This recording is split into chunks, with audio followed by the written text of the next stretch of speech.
नमस्कार दोस्तों, स्वागत है आप सभी का आपके अपने यूट्यूब चैनल ऑब्जेक्टिव सेंटर पर। दोस्तों, जो भी स्टूडेंट ऐसे हैं जो कि दोस्तों इस बार आरटीआई डीजल मैकेनिक का पेपर देने जा रहे हैं, तो उनके लिए दोस्तों ये वीडियो काफ़ी हेल्पफुल होने वाला है। क्योंकि दोस्तों मैंने यहाँ पर 2025 का पेपर, 2023 का पेपर, 2022 का पेपर करवा दिया है। तो 2024 का मैंने नहीं कराया था, तो 2024 वाला पेपर मैं यहाँ पर करा रहा हूँ। और अगर मैं गारंटी के साथ कहता हूँ, अगर ये पिछले साल का पेपर आप लोग पूरा सॉल्व कर लेते हैं तो आपको एग्ज़ाम में पास होने के लिए काफ़ी अच्छे खासे नंबर आप प्राप्त कर सकते हैं। ठीक है, यहाँ पर सबसे पहले आप लोगों का दोस्तों यहाँ पर ट्रेड थ्योरी का प्रश्न आ चुका है। यहाँ पर पहला प्रश्न कहा कि कार्नर पर सामग्री को वर्गाकार करने के लिए किस छन्नी का उपयोग किया जाता है। तो देखिए, अगर आप लोगों का कार्नर पर सामग्री को वर्गाकार करना है, यानी कि वर्कपीस मटेरियल जो है आपको अगर उसको वर्गाकार करना है, तो वहाँ पर हम लोग डायमंड पॉइंट चीजल का उपयोग करते हैं। और यहाँ पर दूसरा प्रश्न है कि किस अंकन उपकरण का उपयोग सर्कल के लिए किया जाता है। तो देखिए, जो अंकन उपकरण होता है इसका प्रयोग हम लोग जो सर्कल के लिए करते हैं वो हमारा स्प्रिंग डिवाइडर होता है। तीसरा प्रश्न यहाँ पर कहा गया कि बैटरी की क्षमता को व्यक्त करने के लिए किसका उपयोग किया जाता है। देखिए, बैटरी की क्षमता को व्यक्त करने के लिए दोस्तों हम लोग एम्पियर हावर रेटिंग का उपयोग करते हैं। चौथा प्रश्न यहाँ पर कि लॉकिंग के लिए एक्सल शाफ्ट होल और नट के स्लॉट को संरेखित करने के लिए किस नट की आवश्यकता होती है। तो देखिए, लॉकिंग के लिए एक्सल शाफ्ट होल और नट के स्लॉट को संरेखित करने के लिए जिस नट की आवश्यकता होती है वह हमारा कास्टर नट कहलाता है। पांचवा प्रश्न है, चित्र में दिखाया गया इंजन का नाम क्या है। तो दोस्तों, चित्र में ये जो आपको इंजन दिखाया गया है, यह इंजन दोस्तों आप लोगों को कहलाता है अपोज्ड पिस्टन इंजन। यहाँ पर सी आंसर आपका करेक्ट आंसर हो जाएगा, अपोज्ड पिस्टन इंजन। छठा प्रश्न है, अल्टरनेटर को इंजन से ड्राइव कैसे मिलती है। तो देखिए दोस्तों, अल्टरनेटर को इंजन से जो ड्राइव मिलती है यह बेल्ट के द्वारा मिलता है। ठीक है, सातवां प्रश्न यहाँ पर देखिए क्या कहा गया है। सातवां प्रश्न है, चित्र में दिखाया गया एक्स से चिन्हित नट का नाम क्या है। तो ये जो एक्स पार्ट दोस्तों दिखाया गया है ये आपका कहलाता है थंब नट। ठीक है, तो थंब नट यहाँ पर सी आंसर आपका करेक्ट आंसर हो जाएगा। देखिए, आठवां प्रश्न कहा गया है कि व्यावसायिक स्वास्थ्य और सुरक्षा की क्या आवश्यकता है। देखिए, व्यावसायिक स्वास्थ्य और सुरक्षा की आवश्यकता होती है कि अनुपस्थिति घटती है। ठीक है, नौवां प्रश्न है, चित्र में एक्स के रूप में चिन्हित भाग का नाम बताइए। तो ये जो एक्स पार्ट दोस्तों आपको दर्शाया गया है, यह एक्स पार्ट दोस्तों आपका रेडिएटर कैप कहलाता है। सी आंसर आपका करेक्ट आंसर यहाँ पर हो जाएगा। 10वां प्रश्न है कि EGR निकास गैस पुनरावर्तन वाल्व का उद्देश्य क्या है। तो EGR निकास गैस पुनरावर्तन वाल्व का उद्देश्य है कि रिड्यूस NOx। ठीक है, तो नाइट्रोजन आपकी जो ऑक्साइड होते हैं उसको कम करना। 11 नंबर का प्रश्न है, यहाँ पर पिस्टन का व्यास ज्ञात करने के लिए किस मापक यंत्र का उपयोग किया जाता है। तो देखिए, पिस्टन का व्यास मापने के लिए हम लोग आउटसाइड माइक्रोमीटर का उपयोग करते हैं।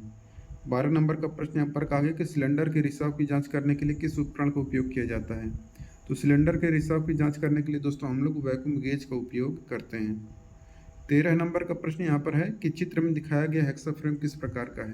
तो ये जो आपको हेक्सा फ्रेम दोस्तों दिखाया गया है ये आपका एडजस्टेबल ट्यूबुलर टाइप फ्रेम कहलाता है। 14 नंबर का यहाँ पर देखिए प्रश्न कहा गया है कि अल्टरनेटर में AC को DC में बदलने के लिए किस प्रकार के कंपोनेंट का उपयोग किया जाता है। तो देखिए, अल्टरनेटर में AC को DC में बदलने के लिए जो कंपोनेंट यूज करते हैं वह हमारा सिलिकॉन डायोड कंपोनेंट होता है। ठीक है, 15 नंबर का प्रश्न यहाँ पर कहा गया कि turbo charger compressor housing outlet कहाँ से जुड़ा हुआ है। तो देखिए, जो turbo charger compressor housing outlet होता है यह आपका इनलेट मैनिफोल्ड से जुड़ा हुआ रहता है। 16 नंबर का प्रश्न है, किस प्रकार के इंजन में सिलेंडर 60 डिग्री एंगल पर होते हैं। तो देखिए, जिस प्रकार के इंजन में सिलेंडर 60 डिग्री के कोण पर होते हैं वह आपका रहता है V इंजन। 17 नंबर का प्रश्न है कि एयर कूल्ड इंजन में फिन्स का उद्देश्य क्या है। तो देखिए, एयर कूल्ड इंजन में फिन्स का उद्देश्य होता है कि इंजन की गर्मी को खत्म करने के लिए। 18 नंबर का प्रश्न है, यक्ष रूप में चिन्हित वायवीय घटक का नाम बताना है। तो ये जो आपको घटक दिखाया गया दोस्तों यक्ष पार्ट से, ये आपका FRL कहलाता है। अब देखो, 19 नंबर का प्रश्न कहा गया कि व्हीकल पैनल बोर्ड पर कौन सा विद्युत मापक यंत्र लगाया जाता है। तो देखिए, व्हीकल पैनल बोर्ड पर जो विद्युत मापक यंत्र लगाया जाता है वह आपका एमीटर होता है। 20 नंबर का प्रश्न है कि चित्र में दिखाया गया नट का नाम क्या है। तो चित्र में ये जो नट दिखाया गया है आपका सेल्फ लॉकिंग नट कहलाता है।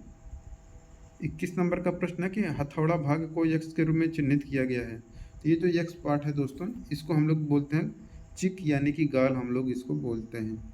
ठीक है, तो देखिए यहाँ पर ये जो हथौड़ा रहता है ये आपका हैंडल रहता है, ये आपका दोस्तों जो हैमर है ये आपका है बाल पिन हैमर। क्यों? क्योंकि ये उसका जो पिन है आपका बाल की तरह दिख रहा है। बाकी ये जो वहाँ पर लकड़ी फिट होती है आपका आई होल कहलाता है, नीचे आपका फेस रहता है, ये वाला किनारा आपका एज कहलाता है। ठीक है, 22 नंबर का प्रश्न कि डीजल इंजन में पूर्व दहन कक्ष में चमक प्लग का उद्देश्य क्या है।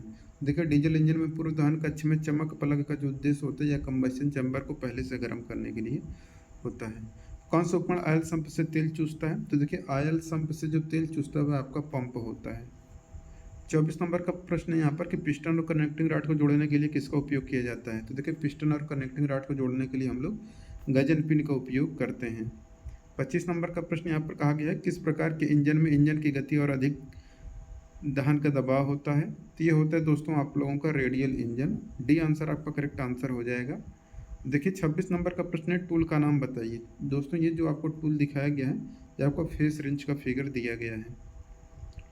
27 नंबर का प्रश्न यहाँ पर कहा गया है कि दिखाया गया क्लीनिंग टूल का नाम बताइए। तो ये जो आपको क्लीनिंग टूल दिखाया गया है ये आपका हालो कार्बन ब्रश का फिगर दिया गया है। और देखिए 28 नंबर का प्रश्न है कि गियर बॉक्स में किस प्रकार की बियरिंग उपयोग किया जाता है? तो गियर बॉक्स में दोस्तों हम लोग जो बियरिंग उपयोग करते हैं वह हमारा बॉल बियरिंग होता है। 29 नंबर का प्रश्न है यहाँ पर कि खुरदरी सतहों पर किस मार्किंग मीडिया का उपयोग किया जाता है?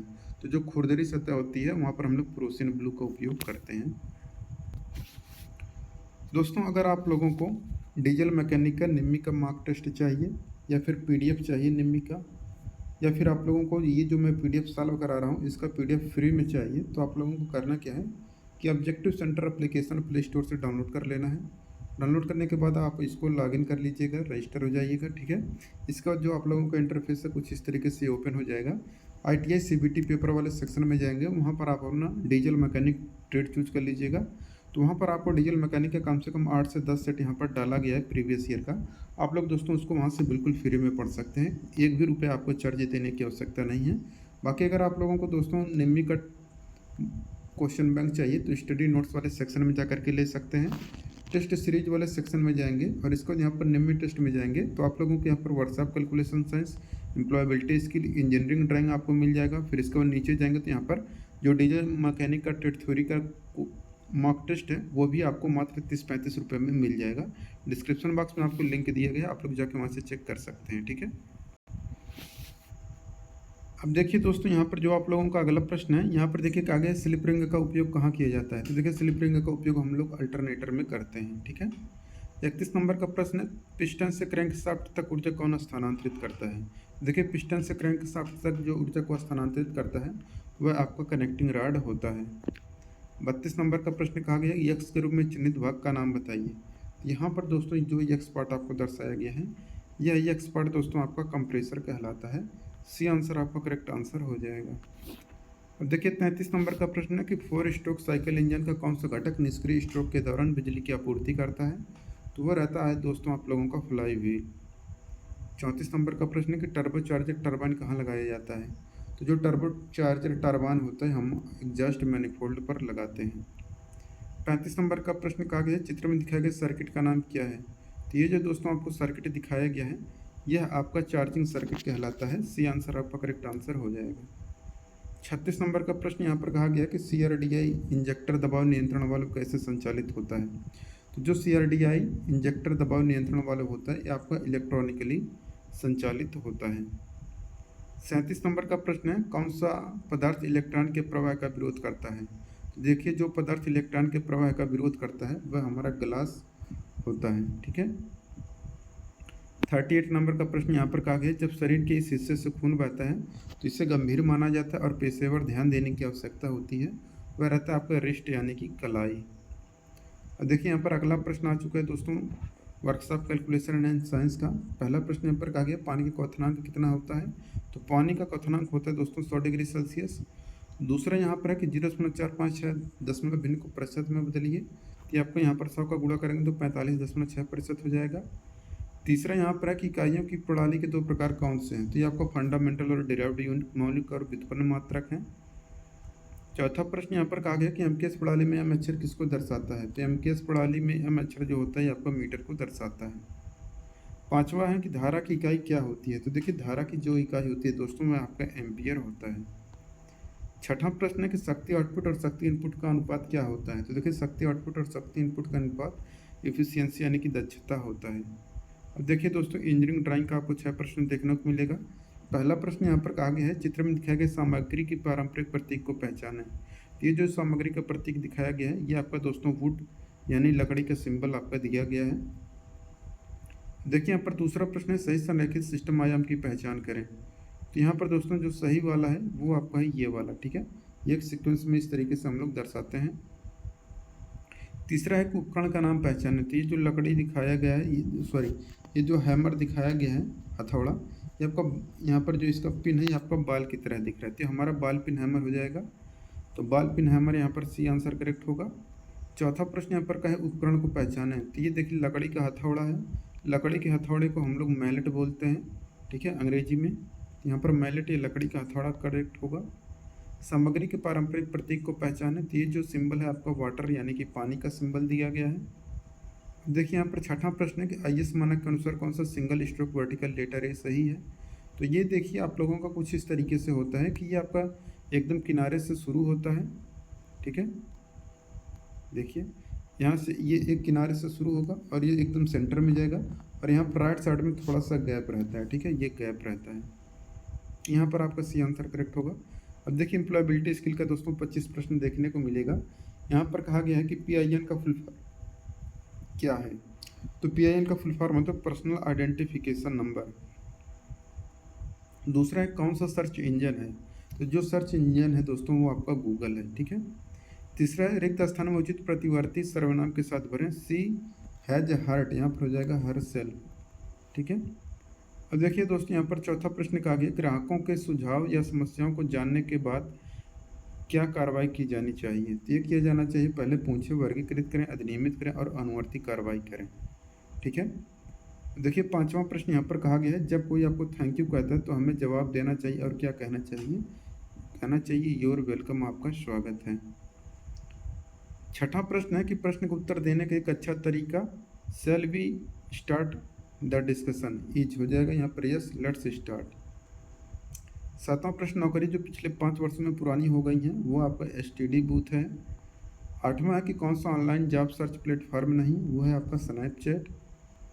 और नौवां प्रश्न है CPU का फुल फॉर्म क्या होता है। तो सेंट्रल प्रोसेसिंग यूनिट होता है। 10वां है कि शब्दों को सही सेट में आपको लगाना है, यहाँ पर हो जाएगा शब्दों को सही सेट में लगाएंगे तो यहाँ पर teacher school work she as, तो यहाँ पर हो जाएगा she worked as a school teacher, ठीक है। 11 नंबर का प्रश्न यहाँ पर कहा गया है संविधान के उद्देश्यों और सिद्धांतों के बारे में जो संक्षिप्त विवरण है यह आपको प्रस्तावना या द प्रियम्बल कहलाता है। 12 नंबर का प्रश्न है माल के उत्पादन में लगे उद्यमों को किस नाम से जाना जाता है। देखिए माल के उत्पादन में लगे उद्यमों को हम लोग विनिर्माण उद्यम या मैन्युफैक्चरिंग इंटरप्राइज के रूप में जानते हैं। 13 नंबर का प्रश्न कहा गया कि बड़े अक्षर का प्रयोग कब किया जाता है। तो देखिए बड़े अक्षर का प्रयोग दोस्तों हम लोग जो करते हैं अगर कोई वाक्य की शुरुआत हो तब भी करते हैं। व्यक्तियों के नाम को पहला अक्षर भी कैपिटल, स्थानों के नाम का भी पहला अक्षर कैपिटल, तो यहाँ पर ऑल ऑफ द एबव हो जाएगा। 14 नंबर का क्वेश्चन कह रहे हैं यहाँ पर समय प्रबंधन क्या है। तो अपना कार्य समय पर पूरा करना आपका समय प्रबंधन कहलाता है। 15 नंबर का यहाँ पर प्रश्न है कि 1 बाइट बराबर होता है। तो देखिए 1 बाइट बराबर होता है आपका 8 बिट्स के। 16 नंबर का प्रश्न है कि इंटरव्यू इटिकेट में डोज क्या है। तो यह आपका काम अप्रोच है। बोलने में बाधा क्या डालता है। तो नर्वसनेस यानी कि घबराहट बोलने में बाधा डालता है। अब देखिए 18 नंबर का प्रश्न कहा गया है एक गतिविधि जो तनाव को रोकती है या कम करती है उसे स्ट्रेस बस्टर कहा जाता है। आपके अनुसार कौन सा एक स्ट्रेस बस्टर नहीं है। वो है आपकी लंबे समय तक समस्या के बारे में सोचते रहना। 19 नंबर का प्रश्न यहाँ पर कहा गया है कि MS वर्ड में किस वर्ड फाइल को सेव करने के लिए किस शॉर्टकट का उपयोग किया जाता है। तो MS वर्ड में किसी फाइल को सेव करने के लिए Ctrl+S का उपयोग हम लोग करते हैं। 20 नंबर का प्रश्न है कि सूचना सुरक्षा में कौन नहीं आता है। तो देखिए जो सूचना सुरक्षा में नहीं आता है वो रहता है आपका किसी को भी पासवर्ड बताना। 21 नंबर का प्रश्न है एक जैसी स्थिति वाले लोगों के साथ एक जैसा व्यवहार किया जाना चाहिए। तो ये इक्वलिटी यानी कि समानता वाला व्यवहार किया जाना चाहिए। निम्न में से कौन से एक अच्छा कार्यालय शिष्टाचार है। तो देखिए जो एक अच्छा कार्यालय शिष्टाचार है वो है कि एक को औपचारिक रूप से पोशाक पहननी चाहिए। 23 नंबर का प्रश्न है कि SWOT विश्लेषण में कौन सी जोड़ी सहायक है। वो है आपको स्ट्रेंथ और अपॉर्चुनिटी। 24 नंबर क्वेश्चन करें एंट्री लेवल जॉब का क्या मतलब है। तो एंट्री लेवल जॉब मतलब होता है एक शुरुआती या जूनियर स्तर की नौकरी है। 25 नंबर का प्रश्न है सोशल नेटवर्किंग साइट का नुकसान क्या होता है कि मेक अडिक्टिव यानी कि लत का बुरी लगना, ठीक है। तो दोस्तों यहाँ पर एक कंप्लीट होता है। जिनको PDF चाहिए डिस्क्रिप्शन बॉक्स में एप्लीकेशन का लिंक दिया गया है, वहाँ पर ITI CBT पेपर वाले सेक्शन में जाकर के डाउनलोड कर सकते हैं। ठीक है, मिलेंगे नेक्स्ट वीडियो में। Thank you.